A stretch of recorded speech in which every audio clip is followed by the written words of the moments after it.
The M1 MacBook Air is undeniably one of the best computers ever made, and you can get these things now for as little as $500. That is a simply unbeatable price. Or is it? PC laptops have improved a lot over the last 4 years, and I bought this Dell XPS for just $500. So which is better, a $500 used Mac or a $500 used Windows laptop? All right, let's not mess around. What did I buy? This is a Dell XPS 13, and specifically, I wanted to get the newest one I possibly could. So this is the redesigned XPS 9315. Looks like we have a USB-C to A adapter included here. And this is the new design that just came out at the end of 2022. Ooh. Oh, good, and it's immediately restarting to apply and update PCs, am I right? And we're back. Let's name your device. Stanley. I like that. Look at that, this thing's got Windows Hello. They almost got me here. They have, by default, use my information to register my McAfee service and send me service-related email and text notices. Oh, holy smokes, I'm in luck. I have a free trial of Microsoft 365. Decline. Oh, join Game Pass. Oh, wow. Decline. Oh, yes, now it's got to get things ready for me. Dude, the Windows setup process is so bad compared to the Mac. It's night and day.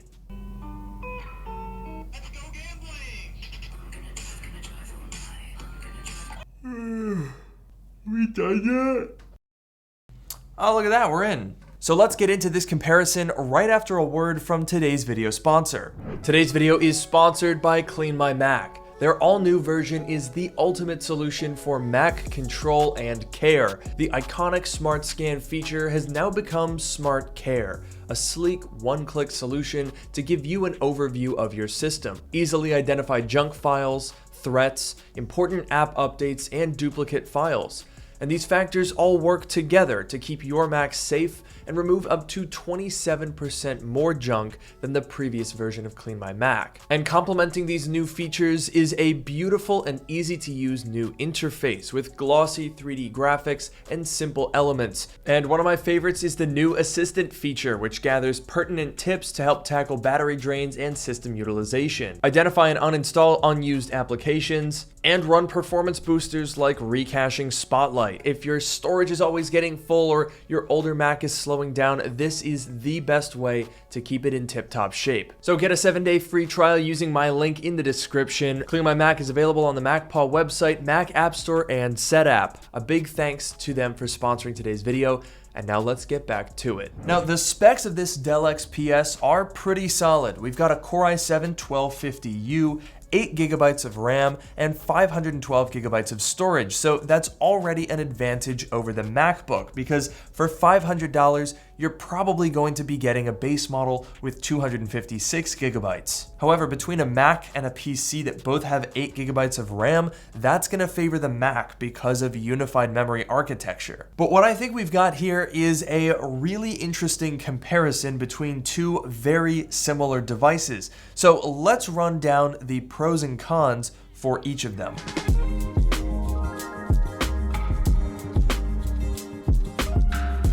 First off, build quality. I think both of these Ultrabooks look and feel great. Aluminum unibody construction, clean and minimal design, awesome. However, if I had to pick, I'd say the XPS does look just that little bit more modern with slimmer bezels, a thinner and lighter design, and it's just a smaller footprint than the MacBook's older design. But that does come at a cost because the XPS 13 does not have a 3.5mm headphone jack. I don't know why on earth they decided that that was a good thing to sacrifice on a laptop. And look, I don't want to say it's a double standard, but when Apple removes a port, you hear about it. When Dell removes a port, you don't. But of course, looks aren't everything. You have to interact with these devices, and I'd say that Dell did a great job with their keyboard. It's snappy, it's easy to type on, and the keys feel very tactile. I'd give the edge to Dell on this one, but they're both fantastic, so I don't think that's your deciding point. However, when it comes to trackpads, you just can't beat Apple. The XPS's smooth glass trackpad is clearly MacBook-like, but Apple does drivers and haptics the best you just can't compete. I'll also give Dell the edge on biometrics because we have Windows Hello facial recognition compared to Touch ID on the MacBook. But the MacBook Air wins back a point with its incredible speaker quality. I think mine's bigger than yours.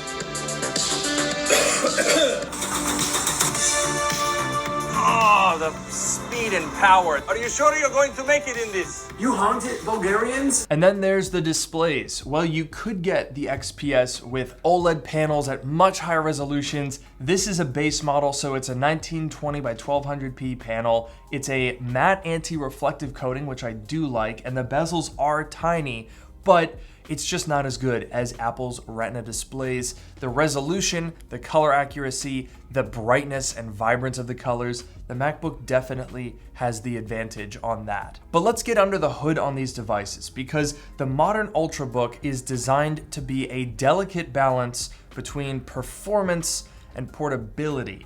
And that is something that used to be very hard to pull off. Most of the time, if you wanted a laptop that was as thin and light as these, you were absolutely going to be giving up on all of your performance dreams.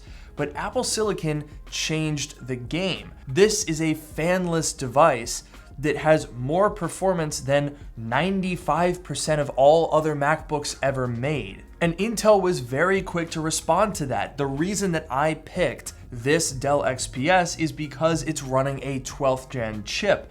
And those chips were a lot more powerful than the older Intel chips that were so bad they made Apple design their own. So today's Ultrabooks are therefore a lot more capable. They now have the performance that if you want to get into a little light gaming or video editing or 3D work or illustration or photography or stuff like that, you can do that on these types of devices. And one of the areas where Dell exceeds is its SSDs. At the $500 price point, the Dell is offering you twice the storage, 512 compared to 256 gigabytes, and it's faster as well. The MacBook Air averages around 2,900 megabytes per second, whereas the Dell XPS is cracking 3,000. But unfortunately, more and more PC laptops are going the way of Apple because this XPS has no upgradable components. The RAM and the SSD are soldered onto the logic board. However, once we start testing out the actual chips,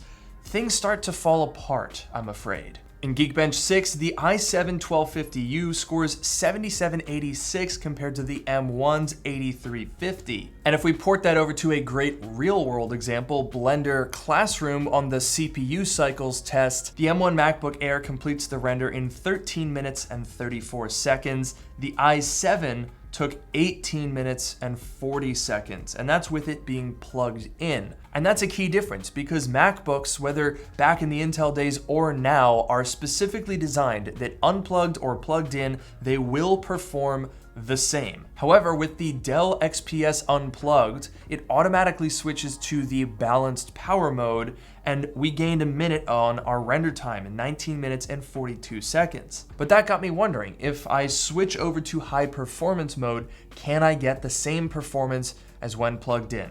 So I ran that test, and confusingly, we gained another minute on the render time, this time 20 minutes, 51 seconds. Now the caveat there is I don't think this is a fair test because at that point I have run this test 3 times back to back and the fans were absolutely screaming. That's right, this guy has a fan, so that's already an advantage for the MacBook. If it weren't also for the fact that this fan kicks in all the time. This morning I had a Windows update that took 15 minutes and this is what it sounded like after that update was done.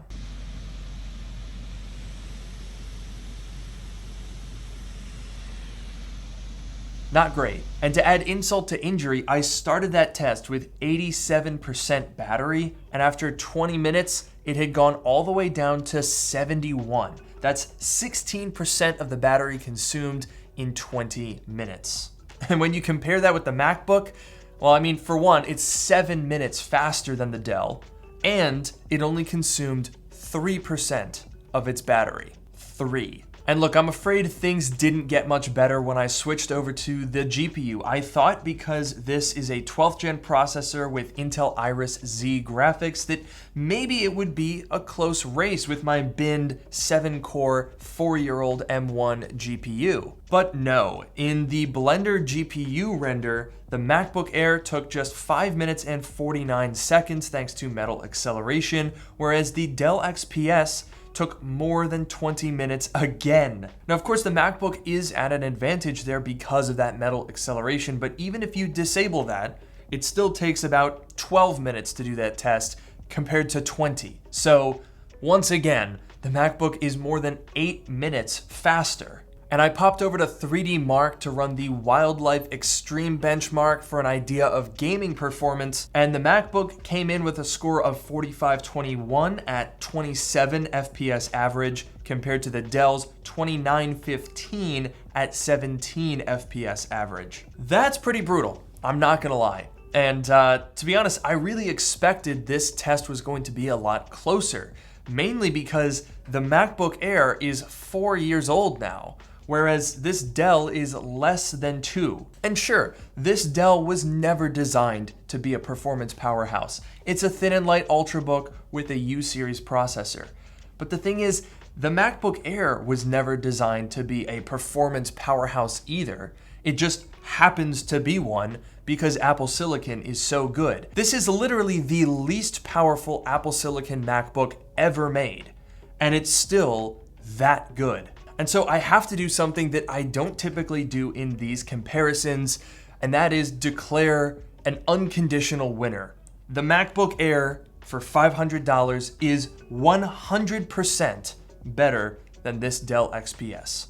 Normally, I don't do that because there's trade-offs, there's pros and cons. When I compared the Framework Laptop 16 to M3 Pro Apple Silicon, there were a lot of pros and cons to each of those devices, and the user's priority comes first in making that decision.